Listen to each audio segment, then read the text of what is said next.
Hola a todos, amados hermanos, una vez más, que el Señor les continúe bendiciendo a cada uno de ustedes. Un abrazo a todos los que dedican parte de su tiempo para echarle un vistazo a los videos que estamos subiendo en su canal Más Allá de lo Evidente. Gracias a todos ustedes por compartir quizás el video y aún siquiera por tomarse un tiempo y, y mirar qué es lo que compartimos aquí. Hoy nuevamente venimos con un tema muy importante que tiene que ver con nuestra vida espiritual. Obviamente que tiene que ver con la palabra de Dios, que surge de la palabra de Dios, que su raíz está en la escritura, y estoy plenamente convencido que va a bendecir sus vidas cuando, o como bendijo la mía, cuando llego. El título de este mensaje que hoy les quiero compartir eh, es Promesa, Asiento y Cumplimiento. El título está conformado por tres palabras: promesa, asiento y cumplimiento. Quiero comenzar diciendo, amados hermanos, que hablar hoy en este contexto, en el cristianismo actual, de promesas, eh, es como hablar de un producto. Hablar hoy en medio de mucho cristiano de las promesas de Dios es como hablar de un producto en promoción. Sería algo así como pague uno y lleve tres.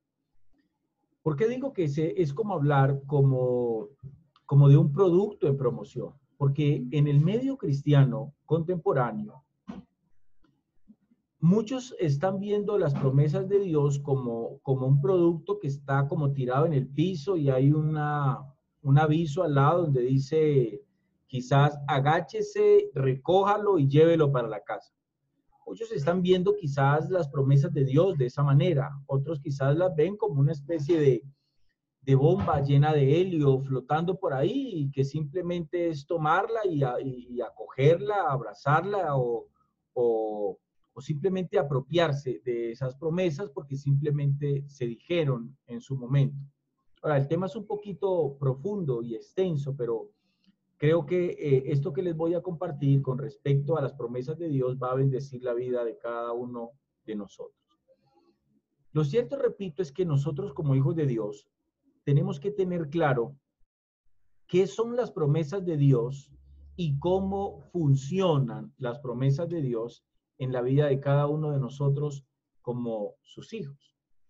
No me voy a remitir, amados hermanos, a un diccionario para decirles cuál es el significado de las promesas de Dios, porque quizás hay muchos conceptos sobre este asunto, por eso lo voy a decir de una manera simple. Una promesa de Dios es la manera como Dios revela al hombre la intención que hay en su corazón. Es un deseo transmitido a través de una palabra. Repito eso. Una promesa de Dios es la manera como Dios transmite al corazón del hombre, al corazón de sus hijos, a través de una palabra, cuál es la intención, la voluntad en el corazón de Dios para la vida del hombre. En este caso, para la vida de sus hijos. Ahora, es importante, hermanos, entender cómo las promesas de Dios funcionan, cómo las promesas de Dios se manifiestan, cómo las promesas de Dios operan, cómo las promesas de Dios se desarrollan en la vida de cada uno de nosotros. ¿Por qué digo esto, amados hermanos? Porque se ha cometido un grave error con respecto a este tema. Vamos a mirar dos textos de la Escritura. El primero está libro de los Romanos, perdón, Números, vamos a ir a ese texto. Números capítulo 23, Números capítulo 23, versículo 19. Vamos a ver aquí. Ok, Números capítulo 23, vamos a leer el verso 19. Dice el texto, leemos en el nombre del Padre, del Hijo y con la dirección del Espíritu Santo de Dios. Dice, Dios no es hombre para que se arrepienta, ni hijo de hombre para que, perdón, Dios no es hombre para que mienta, ni hijo de hombre para que se arrepienta. Él dijo y no lo hará, habló y no lo ejecutará. Amados hermanos, este es un texto bíblico que se usa mucho hoy en la jerga cristiana o en el dialecto cristiano. Ahora, creo que es importante, estoy convencido mejor que es importante, analizar siempre el contexto de un texto para poder entender qué es lo que el texto está diciendo y no usarlo de una manera incorrecta, impropia en nuestras vidas como hijos de Dios. El contexto de este texto, amados hermanos, es el profeta Balaam hablándole al rey Balac, rey de los moabitas, quien le había pedido que maldijera a Israel. Creo que es una historia que, creo yo, todos conocemos. Y lo que el profeta Balaam le dice a Balac es que Jehová había decidido bendecir a Israel y que en ese propósito Dios no iba a retroceder. Ahora bien, ¿por qué digo esto? Porque este texto no está hablando de individuos, sino de una nación, de un pueblo llamado Israel. Todos nosotros sabemos que muchos israelitas murieron en derrota, otros murieron en cautiverio a causa de su rebeldía.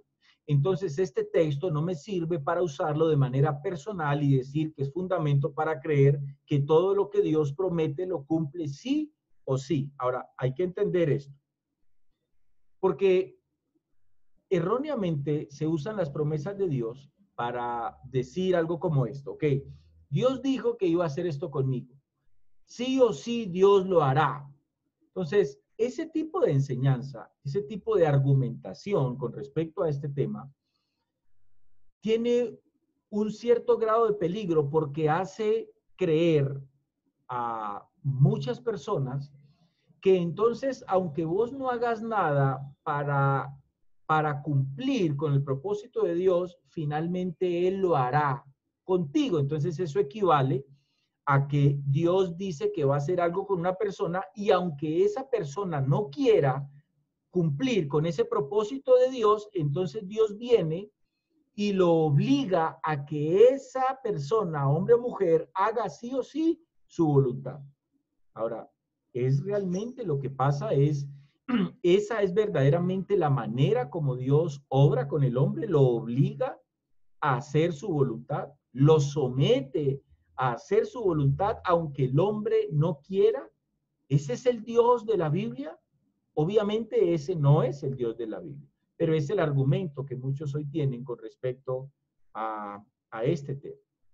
Entonces, ese texto no está hablando de individuos, sino que está hablando de un pueblo. Lo que el texto está diciendo, lo que Balaam le dice a Balac, es que Dios había decidido bendecir a ese pueblo. O sea, no quiere decir que nada malo les iba a pasar a los individuos que en este contexto hacían parte del pueblo de Israel, porque repito, en la historia del pueblo de Israel nosotros vemos que muchos murieron, siendo aún un pueblo bajo la bendición de Dios, muchos murieron en desgracia, otros murieron bajo pecado, otros murieron en el exilio y otros como los que salieron de Egipto fueron tragados por tierra y otros fueron muertos en el mismo desierto antes de entrar a la tierra de Canaán. Entonces, no está hablando de individuos. La promesa que está citando Balaam al rey Balac es una promesa de Dios sobre el pueblo de Israel.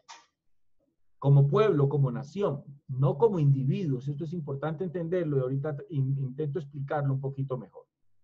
O lo hago de una vez. Se los explico de esta manera. Dios me dice un ejemplo. Voy a poner un ejemplo. Dios me dice, voy a hacer una obra, quiero hacer una obra en el barrio donde tú vives, ¿ok? Y quiero usarte a ti. Lo voy a hacer. Voy a bendecir ese barrio y para hacerlo te voy a usar a ti. ¿Cuál es la promesa de Dios? Que Dios va a hacer algo en el barrio donde yo vivo, o en el lugar donde yo vivo, o en la ciudad donde yo vivo. Eso es lo que Dios dijo que iba a hacer. Ah, pero me dijo que me quería usar a mí. Ok, si yo logro alinear mi vida a ese propósito, Dios lo hará conmigo. Ahora bien, si yo decido no cumplir con los alineamientos del reino de Dios para yo poder ser ese instrumento para que Dios cumpla con ese propósito, ¿quiere decir que Dios se va a echar para atrás en el propósito? No, Dios lo va a cumplir aunque tenga que usar otra persona, porque Él no se va a echar para atrás en cuanto a lo que dijo. Espero que me hayan entendido el ejemplo, y eso es exactamente lo que pasa con las promesas de Dios. Ahora vamos a mirar otro texto, está en el primer libro de Samuel. Está en el primer libro de Samuel, capítulo 15, versículo 29. Primer libro de Samuel, capítulo 15, versículo 29. Dice el texto: además, el que es la gloria de Israel no mentirá, dijo el profeta Samuel a Saúl, ni se arrepentirá, porque no es hombre para que se arrepienta. Ahora bien,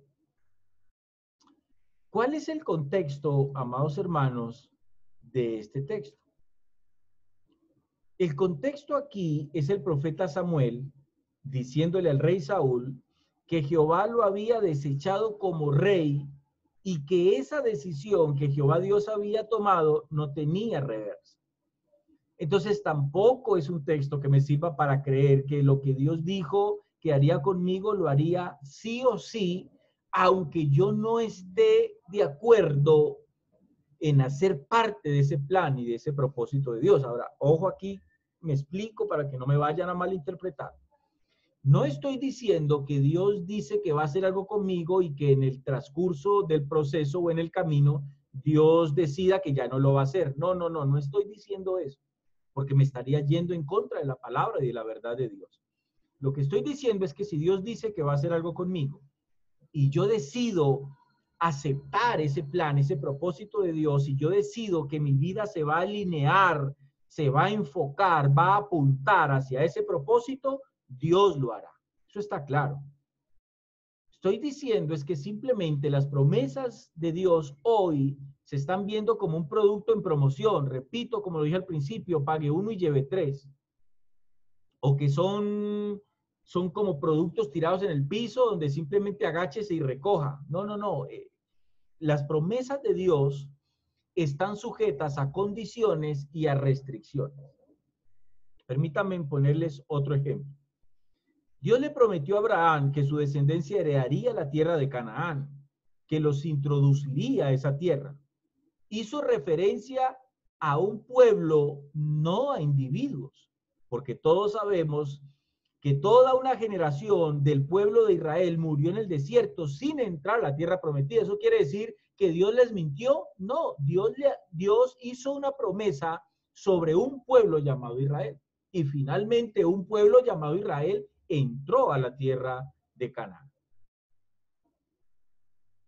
Qué interesante, porque ni aún Moisés entró. ¿Pero acaso Dios no les había prometido que entrarían? Sí, lo cumplió, pero con otra generación que hacían parte del mismo pueblo de Israel. Ahora, los que murieron en el desierto a causa de su rebeldía, a causa de su actitud con Dios, ¿habían recibido esa promesa? Sí, ellos la habían recibido. Pero entonces, ¿por qué no la recibieron? ¿Por qué no la vivieron? ¿Por qué no experimentaron? ¿Por qué no vieron el cumplimiento de esa promesa en sus vidas? Ah, porque esa promesa requería de un asiento para su cumplimiento. Por eso el título de este mensaje es Promesa, Asiento y Cumplimiento. Todas las promesas de Dios, amados hermanos, necesitan de un asiento. ¿Qué es un asiento? Es algo sobre el cual alguien u otra cosa reposa. De modo, Dios da la promesa. Las promesas son divinas, vienen de Dios, pero las promesas de Dios, amados hermanos, necesitan de un asiento donde la promesa de Dios pueda reposar. Y esto es algo que todos nosotros debemos de tenerlo en cuenta. La promesa viene de Dios, la promesa es divina, pero la promesa necesita un asiento, un estandarte, una plataforma para que la promesa pueda reposar. A ver, se lo voy a explicar de otra manera. Cuando alguien quiere tener en su casa un rosal, una planta que produzca rosas, debe de pensar, bueno, puede ser un pie de otra mata, pero puede pensar en una semilla, ¿no? La semilla que va a producir esa mata o esa planta. Entonces, la semilla es la promesa, pero esa semilla que es la promesa tiene que ser depositada sobre algo y ese algo es una matera con una tierra y con un abono. Entonces, así son las promesas de Dios. Están sujetas a condiciones y a restricciones. No pueden ser vistas como un producto en promoción de pague uno y lleve tres. O simplemente agárrela y tómela y llévela sin ninguna restricción o eh, sin ninguna demanda, digámoslo de alguna otra manera. Te repito, las promesas de Dios necesitan un asiento. Promesa, asiento, cumplimiento. Para que las promesas de Dios se puedan cumplir, repito, entonces se necesita de un asiento. Todas las promesas de Dios, amado hermano, tanto de bendición, présteme mucha atención aquí, todas las promesas de Dios, tanto de bendición como de juicio o de maldición, necesitan de un asiento. Y esto es importante porque cuando nosotros hablamos de las promesas de Dios, y creo que en esto todos estamos de acuerdo, noten algo, regularmente cuando uno habla de las promesas de Dios, cuando alguien dice yo espero en las promesas de Dios, mi fe está puesta en las promesas de Dios, suele pasar regularmente que cuando hablamos de las promesas de Dios siempre estamos pensando en cosas buenas, ¿sí o no? Siempre estamos pensando en cosas buenas, en cosas bonitas, en cosas agradables, en la respuesta de Dios a esa necesidad, en la provisión de Dios, en vida, en salud, en prosperidad, etcétera, etcétera. Pero pasamos por alto que hay también promesas de Dios que tienen que ver con juicio y aún con maldición. Ahora, lo importante es entender esto. Todas las promesas de Dios, tanto de bendición como de juicio o de maldición, requieren de un asiento. ¿Qué significa eso? Vuelvo y lo explico. Que para que la promesa se haga vida, se manifieste, entonces necesita un asiento. Y ese asiento es la condición, es la restricción que la promesa misma exige. Lo que estoy diciendo es que para que una promesa, o lo digo de otra manera, ninguna promesa de Dios se puede cumplir si no hay un asiento para que se cumpla. Una plataforma en la cual la promesa se pueda manifestar. Entonces, tristemente hay muchos creyentes que se imaginan que una vez que Dios promete algo, ya ellos pueden estar completamente seguros, convencidos y se puede comportar como bien les parezca, porque de todas maneras Dios estaría obligado a cumplir. Pero de lo que ellos no se dan cuenta, a veces en ocasiones, amados hermanos, es que a veces, aunque en un texto, en un pasaje de la Biblia se haya una promesa y no se hallen las condiciones para que la promesa se cumpla, amado hermano, no quiere decir que la promesa se debe de dar y se debe de recibir sin ninguna restricción o sin ninguna condición, porque a veces en otro texto podemos hallar la condición para que esa promesa que leímos en un texto anterior se cumpla. Luego, en otros pasajes nosotros podemos leer el requerimiento que Dios exige para que esa promesa se cumpla o hallamos la condición que Dios puso para el cumplimiento de esa promesa. Hermanos, para que nosotros podamos experimentar, alcanzar las promesas de Dios en nuestra vida, es algo o hay que cumplir algo en nuestras vidas. Hay que hacer algo. A veces en algunas promesas quizás lo mínimo que podemos hacer es tener fe, pero siempre hay que hacer algo. Siempre todas las promesas de Dios requieren de un asiento para su propio cumplimiento. Vamos a mirar un pasaje que está en el libro de Deuteronomio, capítulo 28, versículo 62. Deuteronomio, capítulo 28, versículo 62. Vamos a mirar qué es lo que este texto está diciendo. El texto dice lo siguiente, amados hermanos, aquí, en el versículo, versículo 62, aquí. ¿Qué es lo que este texto está diciendo? Dice, y quedaréis en poca gente, en lugar de haber sido como las estrellas del cielo en multitud, por cuanto no obedeciste a la voz de Jehová tu Dios. ¿Qué es lo que Dios está diciendo aquí? ¿Qué es lo que el texto está diciendo? Es como si Dios hubiera dicho, mi deseo con ustedes será otro. Y le está hablando al pueblo de Israel. Recuerden, a ese pueblo que está bajo una promesa. Entonces es como si Dios hubiera dicho, mi deseo con ustedes era otro. Yo había prometido algo, pero a causa de su rebeldía no sucederá. Qué interesante es. Qué interesante es esto, amados hermanos. Vamos a mirar otro texto. Ojo, no sucederá con ellos como individuos, pero no quiere decir, ojo con esto, ese no sucederá, no quiere decir que Dios se echó para atrás y que nunca Israel iba a experimentar esa promesa. No, no es lo que Dios está diciendo. Vamos a otro texto que está en el libro de Jueces, capítulo 2, versículo 1. Jueces, capítulo 2, en el verso 1 al 3, vamos a mirar qué es lo que este texto está diciendo. Dice aquí, y el ángel de Jehová subió de Gilgal a Bochim y dijo, yo os saqué de Egipto y os introduje en la tierra de la cual había jurado a vuestros padres. Y dije, escuchen esto, no invalidaré jamás mi pacto con vosotros, con tal, por favor subrayen este con tal que vosotros no hagáis alianza con los moradores con tal que vosotros no hagáis alianza con los moradores, ¿de qué es que dice el dicho? El texto, con tal que vosotros no hagáis pacto con los moradores de esta tierra, cuyos altares habéis de derribar, mas vosotros no habéis atendido a mi voz. ¿Por qué habéis hecho esto? Dice el Señor.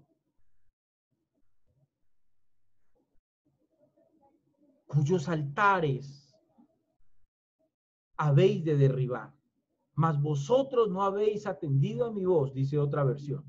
¿Por qué habéis hecho esto?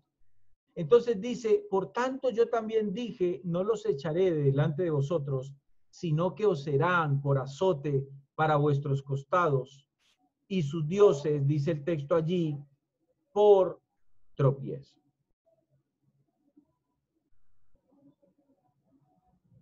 Os serán tropezadero, dice aquí en este texto, ¿no? Qué interesante lo que la escritura nos dice. No invalidaré mi pacto, presten atención a esto, no invalidaré mi pacto con vosotros, amados hermanos, es la promesa.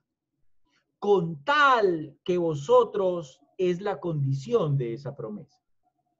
Miren esto, todo lo que Dios promete está sujeto a una condición y a una restricción. En este pasaje vemos que Dios dijo que no invalidaría jamás su pacto.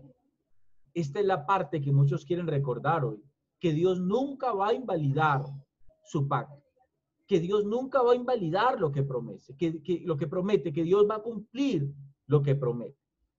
Y repito, esta es la parte que todos hoy quieren recordar.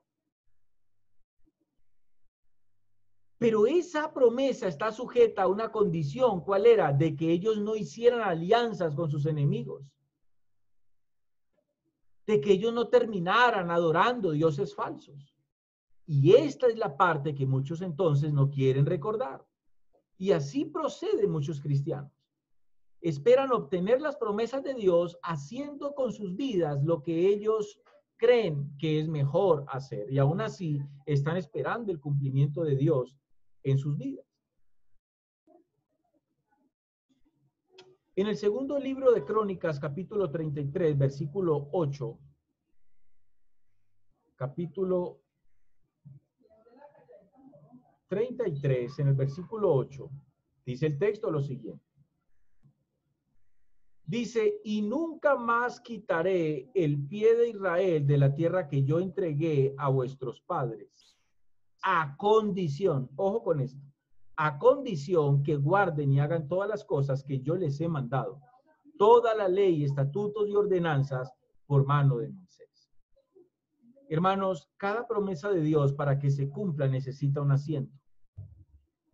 Cada promesa de Dios para que se cumpla necesita un asiento donde ella pueda descansar.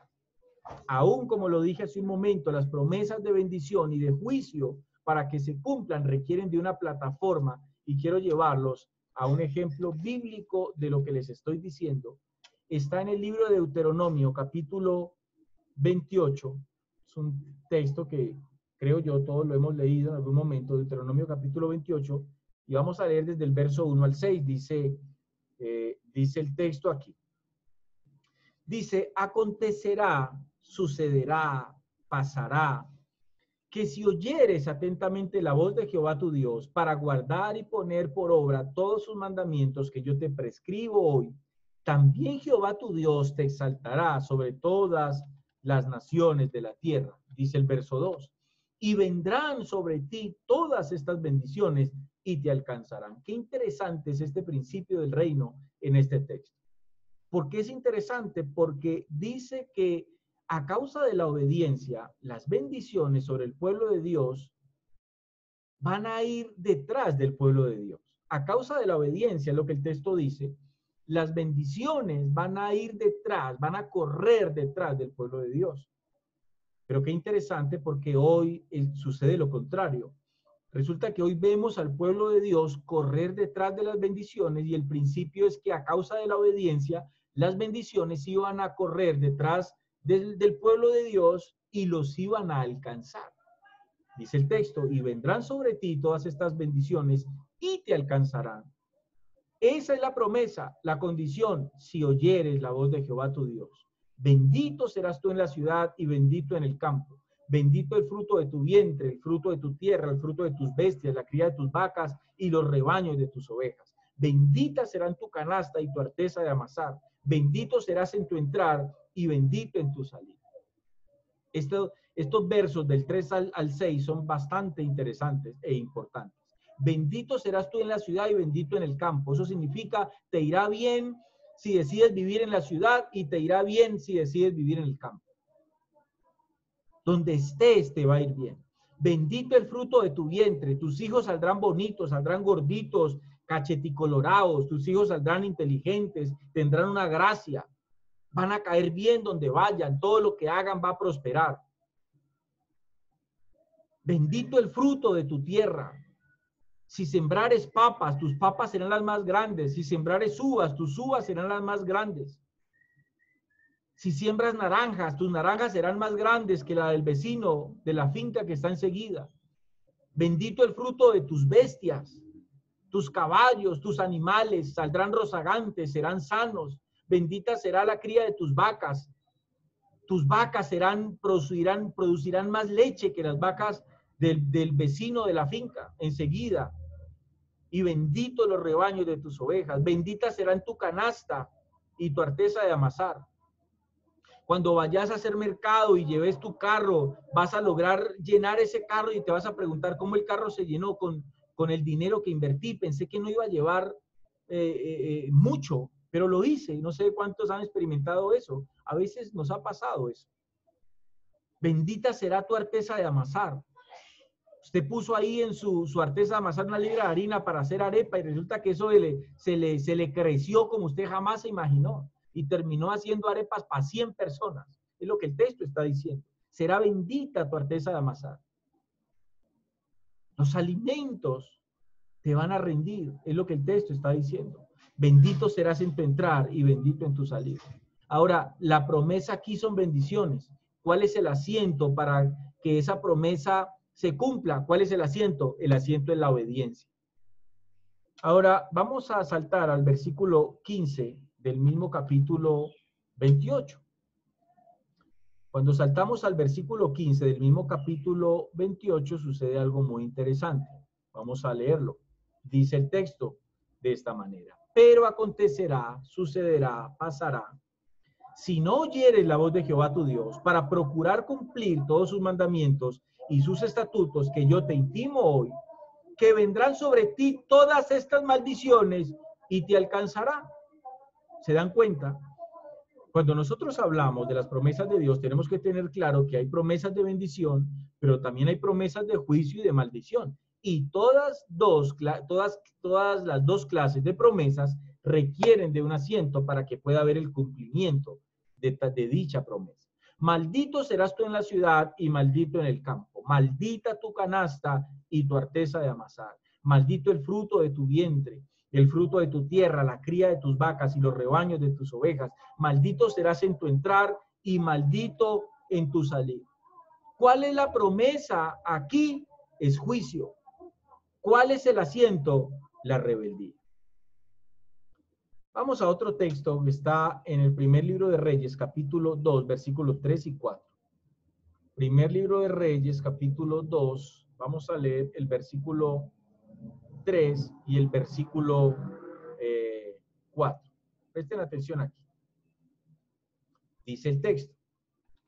Guarda los preceptos de Jehová tu Dios, andando en sus caminos y observando sus estatutos y mandamientos, sus decretos y sus testimonios de la manera que está escrito en la ley de Moisés, para que prosperes en todo lo que hagas y en todo aquello que emprendas, para que confirme Jehová la palabra que me habló, diciendo, si tus hijos guardaren mi camino, andando delante de mí con verdad de todo su corazón y de toda su alma, jamás, dice, faltará a ti varón en el trono de Israel. Como vemos, Dios le dijo a David, si tus hijos guardaren, de donde se deduce que si no lo guardaren, entonces la promesa no se cumple. Lo mismo podemos ver en el primer libro de Reyes, capítulo 3, versículo 14. Primer libro de Reyes, capítulo 3, y vamos al 14. Dice aquí el texto. Dice, y si anduvieres en mis caminos, guardando mis estatutos y mis mandamientos, como anduvo David tu padre, dice, yo alargaré tus días, dice el texto. Pues, amados hermanos, no nos dejemos engañar. Ni aún a los grandes de la fe las promesas se les hicieron de manera incondicional. En las cartas del Señor Jesucristo a las 7 iglesias en Apocalipsis, también se perciben promesas completamente condicionales, y quiero que vayamos a esos textos. Apocalipsis capítulo 2, versículo 7. Apocalipsis capítulo 2, en el verso 7, dice el texto. Miren esto. El que tiene oído, oiga, dice, lo que... a ver. Verso 7, sí, estoy en lo correcto. El que tiene oído, oiga lo que el Espíritu dice a las iglesias. Al que venciere le daré a comer del árbol de la vida, el cual está en medio del paraíso de Dios. Es interesante. Al que venciere le daré a comer del árbol de la vida. Eso implica que si ese no venciere, no se le cumplirá esa promesa. Luego, si saltamos al versículo 11 del mismo capítulo, dice el versículo 11. El que tiene oído, oiga lo que el Espíritu dice a las iglesias. El que venciere no sufrirá daño de la segunda muerte. Ojo, al que venciere. El que venciere no recibirá daño de la segunda muerte. La promesa de no recibir daño de la muerte segunda está atada a si venciere. Ahora bien, saltemos al libro de los Proverbios, capítulo 3, versículo 7. Libro de los Proverbios, capítulo 3, versículo 7.